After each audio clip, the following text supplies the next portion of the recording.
Hi children, how are you all? Welcome back to our next session of biology class. I hope you are all staying safe and healthy and enjoying your time with your parents and family. Yes, last class session I asked you to take a deep breath. Have you all remember it? Why do I ask you to take deep breath? While we breathe in, what we get? We get oxygen. Yes, oxygen. When we take in lot of oxygen, what happens? Respiration. You have studied in your junior classes, right? Respiration will be there. Fine. So, the end product of respiration is what? We used to get energy. So, from where we get energy? We get energy when we take in food. Yes or no? Yes. So, before moving to our chapter today, let's discuss a small recap of the last class. Okay, we have past two classes. We are discussing about nutrition in plants. So we have two modes of nutrition, that is autotrophic nutrition and heterotrophic nutrition. So autotrophic nutrition are plants which they are the autotrophs which can prepare their own food. So heterotrophic nutrition are they dependent on the others. Yes or no? So I hope you are all clear with nutrition in plants. Today our topic is about nutrition in animals. Okay? Have you all guessed from where we get food? I mean, we are also in animals, right? We are also animals. Yes. From where do all animals get food from? Think of the last story I said. Have you all remembered the Misty story? The king of the jungle. Yes, the same thing only. So plants are the ultimate source of food. They are the primary source of food in this planet Earth. Okay. So I have taken an example here. Plant has been taken by a zebra. Okay. Zebra is eaten by a lion. This is a small food chain. Okay. So in this ecosystem, what happens in this food chain? Plant has been eaten by zebra. Zebra has been eaten by the lion. So the ultimate source is the plant. So now can you able to understand? Animals get food from the primary source, plants. Okay. Now we classify animals into three types. Okay. We have three types of animals based upon their eating habits. Okay. Herbivores, carnivores and omnivores. Okay. So herbivores or animals we can say as vegetarians and non-vegetarians. Not only we humans, even animals are vegetarian and non-vegetarian. So herbivores are animals which feed only on plants. Okay.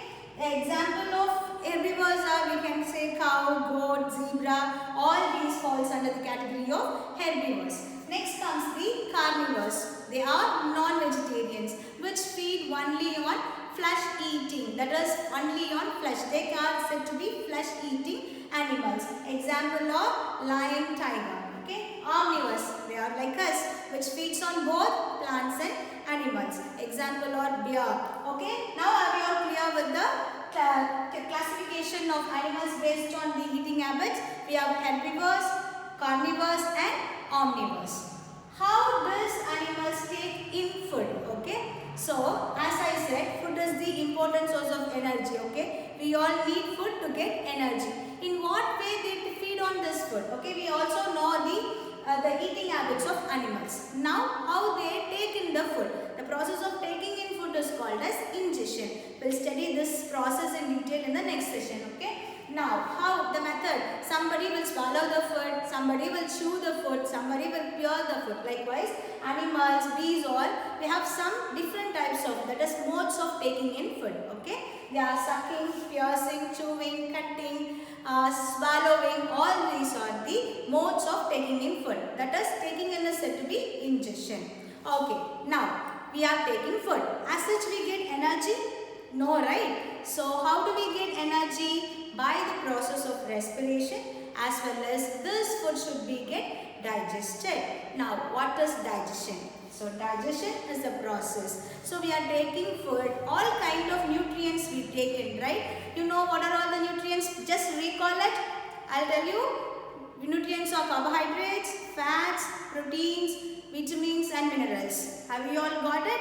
Yes, the same thing only. All this we take. We have taken balanced diet, right? We used to take carbohydrate food, we used to take protein food So all are in the complex form. So we are taking in food in a complex way. So this complex substances should be broken down in a simple form. Carbohydrate, we have lot of starch molecule is there, lots of fructose, many sugars combined called as carbohydrate, right? This should be broken down into a simple form. This process is called as digestion. A process of breakdown of a complex substance into a simple form is called as digestion. Are we all clear with this? Now, what are all the organs involved in digestion? Okay, let's start with the organ mouth. Okay, this the buccal cavity connected by a food pipe called as esophagus, where this esophagus is connected with the stomach and this is connected with small intestine, large intestine, and the last is anus. We have the associated organs also, liver, gallbladder, pancreas, all these are associated organs. So all this major organ comprises the human digestive system. So now are we all clear what is digestion and the organs involved in the process of digestion? So we have four processes: ingestion, digestion, absorption and assimilation. All this process will be detailedly explained in the next session. Hope you all understand about the today's session. Okay. So today we just have a recall. The topic is nutrition in animals. We have learned that where do animals get food from, what are the based upon the eating habits. We have three classification: herbivores, carnivores and omnivores, and what is digestion, the mode of ingestion. Hope you are all clear with this. Thank you.